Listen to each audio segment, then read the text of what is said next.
गीता प्रेमी भाइयों और बहनों, आपको सादर नमस्कार। आज मैं गीता प्रवचन के क्रम को आगे बढ़ाने के पूर्व गीता ही के इस संदर्भ में थोड़ी अलग चर्चा करना चाहता हूँ। आपको ध्यान होगा 12 तारीख को जो मैंने गीता के ऊपर प्रारंभ किया था प्रवचन, उसमें मैंने ये भी कहा था कि वर्तमान काल में जो कोरोना महामारी का आतंक पूरी दुनिया में है, अब भारत में भी काफ़ी आ गया है। उसके निराकरण के लिए, उससे छुटकारा पाने के लिए गीता महारानी भी बहुत हमारी सहायता कर सकती है। और गीता का कर्मयोग, भक्ति योग इसमें बहुत बड़े संबल के रूप में हमारे साथ रह सकता है। आज बहुत संयोग की बात है कि मैं जी टीवी पर समाचार सुन रहा था, तो करीब 8 साढ़े 8 बजे के आसपास प्रातः काल तुलसी गबार्ड सीनेटर हैं अमेरिका की,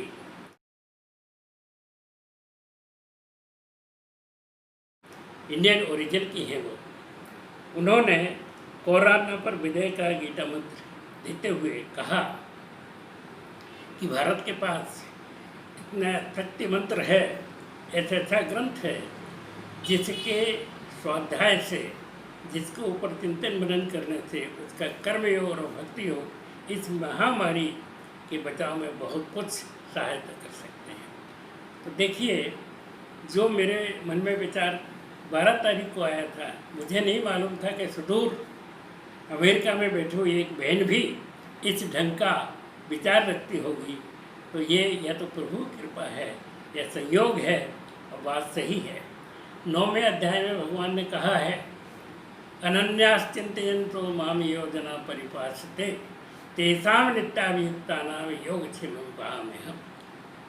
अनन्याश्चिन्तयन्तो माम योजना परिपासते, जो व्यक्ति, जो भक्त मुझे अनन्य रूप से ध्यान करते हुए मेरा भजन करते हैं, मेरा चिंतन करते हैं, तेषां नित्याभियुक्तानां योगक्षेमं वहाम्यहम्, उन नित्य निरंतर ध्यान करने वालों के योग और क्षेम की व्यवस्था मैं स्वयं करता हूँ।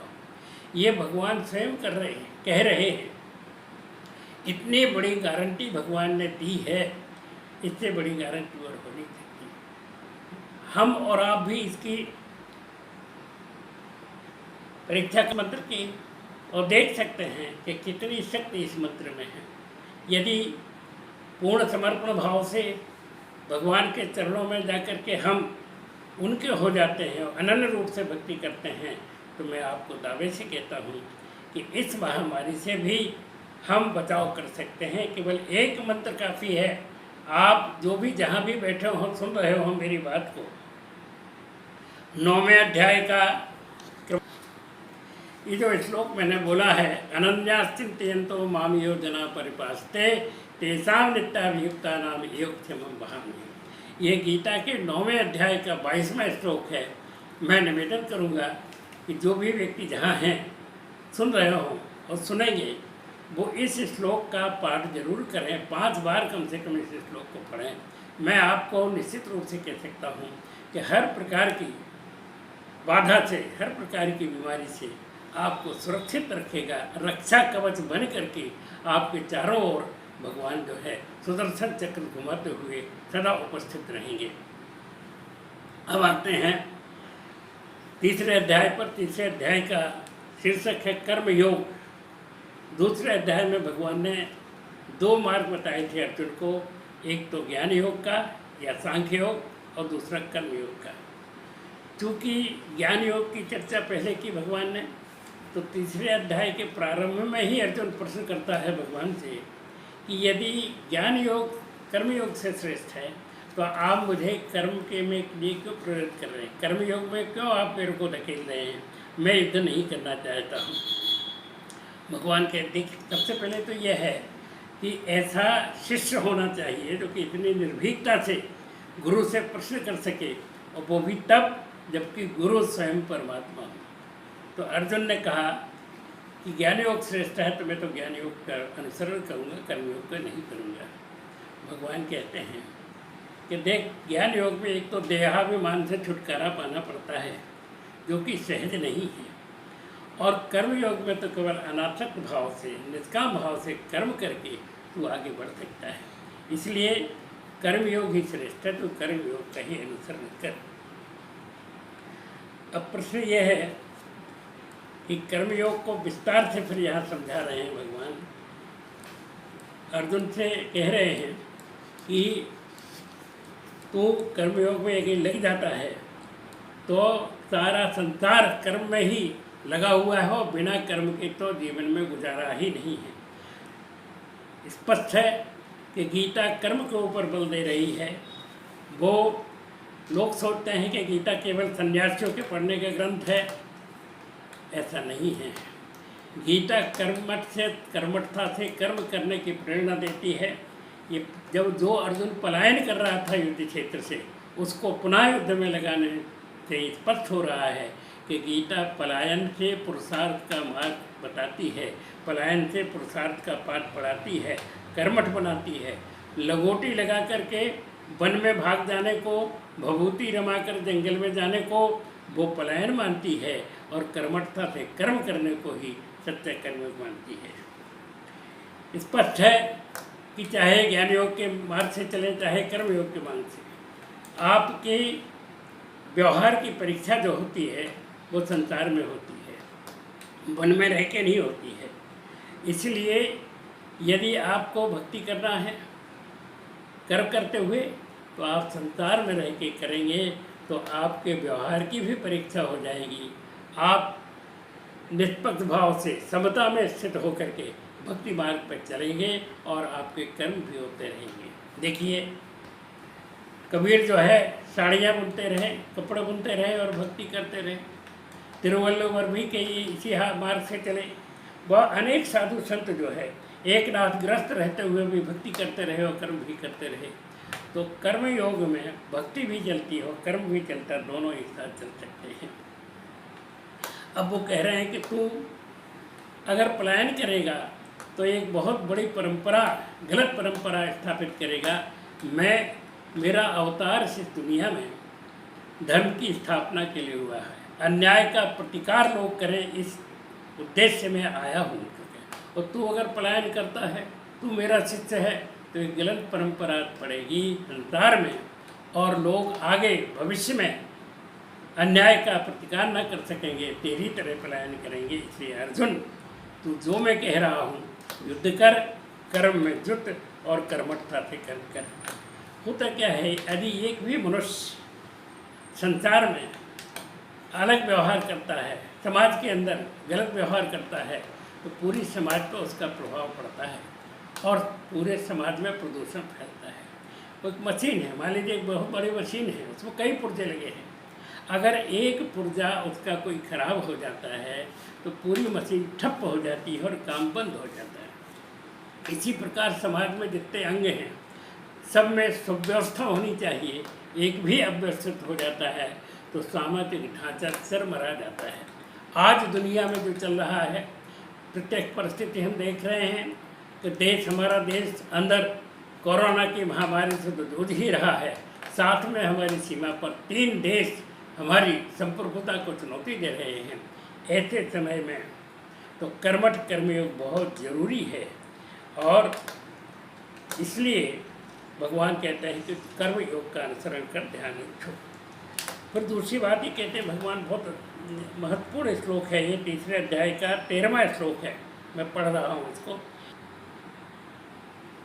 आगे भगवान अर्जुन से कहते हैं कि समाज के अंदर व्यक्तिगत हित नहीं देखना चाहिए, व्यक्ति को समष्टिगत हित का भी ध्यान रखना चाहिए। मनुष्य संसार में आया है, उसने यहाँ की सारी सुविधाओं का उपयोग किया है।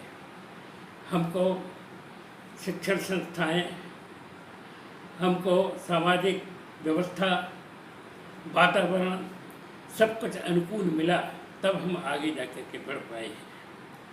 इसी संसार से हमने सारी सुविधाएं ली हैं, इस संसार का उपयोग करके हम आगे बढ़े हैं और आज जिस स्थिति में उस पर पहुँचे हैं। तो मनुष्य का कर्तव्य है कि हम भी इस समाज को जो हमने लिया है वो लौटा जाएं। तो अकेले ही जो भी हम कमाते हैं जीवन में, चाहे वो शिक्षा के रूप में हो, चाहे धन के रूप में हो, चाहे किसी भी रूप में हो, उसका हमें समाज के लिए भी उपयोग करना चाहिए। जिस समाज ने हमें इतना कुछ दिया है उस समाज का भी हमें ध्यान रखना चाहिए, वो हमें लौटाना चाहिए। हमें समाज सेवा की भावना हमारे अंदर आना चाहिए। यदि हम जो कमाते हैं उसको तिजोरी में रखते हैं, स्वयं भी उसका उपभोग करते हैं, परिवार को खिलाते हैं, ऐश करते हैं, तो ये गलत है। क्योंकि जिस संसार से, जिन सुविधाओं से हमने ये धन कमाया है उसको भी वापस हमें करना चाहिए। और ये सबसे बड़ा यज्ञ है जीवन का। अग्नि में आहुति देना केवल यज्ञ नहीं है, बल्कि समाज की सेवा करना सब प्रकार से वो सबसे बड़ा यज्ञ है। बहुत महत्वपूर्ण श्लोक है ये, 13वां श्लोक है तीसरे अध्याय का। यज्ञशिष्ट सिनातंतो यज्ञशिष्टसिनासन्तो मुच्यन्ते सर्वकिल्बिकैः भुञ्जते ते दुःखं पापाये पचन्ते आत्मकारणात्। जो यज्ञ से बचे हुए भाग को खाते हैं, उपयोग करते हैं, वो सभी पापों से मुक्त हो जाते हैं। और जो स्वयं पकाते हैं, स्वयं ही खाते हैं, वे तो अपना केवल पाप ही खाते हैं। ये इतनी महत्वपूर्ण बात कह रहे हैं कि मनुष्य समाज में आया है, संसार में आया है, यहाँ से सारी सुविधाएं लेकर के हम उत्थान को प्राप्त हुए हैं, इस स्थिति में आए हैं, तो उस समाज को लौटाओ। आरती में तो हम गाते हैं, तेरा तुझको अर्पण क्या लागे मेरा, कहते हैं ना, लेकिन उसको हम व्यवहार में नहीं लाते। तो भगवान ये कह रहे हैं कि तुम कमा रहे हो, उसमें समाज का भी हाथ है, समाज का भी अंश है। उसी समाज से कमा रहे हो तो कुछ समाज सेवा में लगाओ, कुछ जो वंचित हैं उनके उत्थान में लगाओ। बहुत सुंदर बात कह रहे हैं यहाँ। जिस प्रकार से कार्ल मार्क्स ने बाद में कहा कि जो कमा करके तिजोरी भरते हैं वो पाप के भागी होते हैं, लेकिन हमारे ग्रंथों ने तो आज से 5000 हजारों वर्ष पहले कह दिया था कि कुछ अंश अपनी कमाई का समाज सेवा में लगाना चाहिए। ये बहुत सुंदर बात भगवान कह रहे हैं। आगे कितना अच्छा बात करते हैं अर्जुन से कि देख, तू पलायन करके बहुत गलत परंपरा डालेगा अर्जुन। पार्थ, तो वो श्लोक है 21वां श्लोक है, ध्यान दीजिए, बहुत सुंदर श्लोक है, भाव है इसके। यद्दत् आचरति श्रेष्ठ तत्तदेवेतरो जना, यद्दत् आचरति श्रेष्ठ तत्तदेवेतरो जना, सा यत् प्रमाणं कुरुते लोकस्तद् अनुवर्तते, सा यत् प्रमाणं कुरुते लोकस्तद् अनुवर्तते। श्रेष्ठ पुरुष जो जो आचरण करता है, अन्य लोग भी उसी का अनुसरण करते हैं। जो पुरुष, महापुरुष जो प्रमाण कर देता है, लोग उसी के अनुसरण बरतते हैं। बहुत महत्वपूर्ण बात है। विशेषकर जो उच्च पद पर हैं, चाहे शिक्षा के क्षेत्र में हो, समाज के क्षेत्र में हो, राजनीति के क्षेत्र में हो, उनको बहुत सोच समझ करके कर्म करना चाहिए। उनके आचरण को बहुत पवित्र रखना चाहिए। क्यों कि वो जो उदाहरण प्रस्तुत कर देंगे, वो जो प्रमाण प्रस्तुत कर देंगे, बाकी लोग, जनता उन्हीं के पीछे चलेगी। तो भगवान का इशारा ये है अर्जुन की तरफ, पार्थ, तू अगर युद्ध से पलायन करेगा, न्याय के खिलाफ लड़ेगा नहीं, तो ये बहुत बड़ी परंपरा कायम हो जाएगी। लोग तेरे अनुसार चलेंगे और भविष्य में जब भी देश के ऊपर, समाज के ऊपर कोई ऐसी विपत्ति आएगी तो तेरे जैसे पलायन करेंगे। तो ये मेरे देश के लिए, मेरी संस्कृति के लिए अच्छा उदाहरण प्रस्तुत नहीं कर रहा है। पलायन करके तुम्हें गलत परंपरा डालो। मुझे बड़े दुख के साथ कहना पड़ रहा है कि ये जो श्लोक है श्रेष्ठ पुरुषों के आचरण का, पिछले कई वर्षों में ऐसे कई उदाहरण हमारे सामने आए हैं जो कि धार्मिक क्षेत्र में, आध्यात्मिक क्षेत्र में के बहुत नाम थे, बहुत अच्छे प्रवचन करते थे, बहुत अच्छे उपदेश देते हैं, लेकिन आचरण से च्युत होकर के वो आज वहाँ हैं जहाँ उन्हें नहीं होना चाहिए था, जेलों में हैं और इससे गलत परंपरा पड़ी है। इसलिए व्यक्ति को विशेषकर उच्च पद पर रहते हुए, धर्म के पद पर हो, आध्यात्म के पद पर हो, संत हो, महात्मा हो, इनको अपने आचरण के लिए बहुत ध्यान रखना चाहिए कि आचरणों का श्रेष्ठ रहे। हमारे शास्त्रों में कहा गया है कि सबसे बड़ा धर्म क्या है?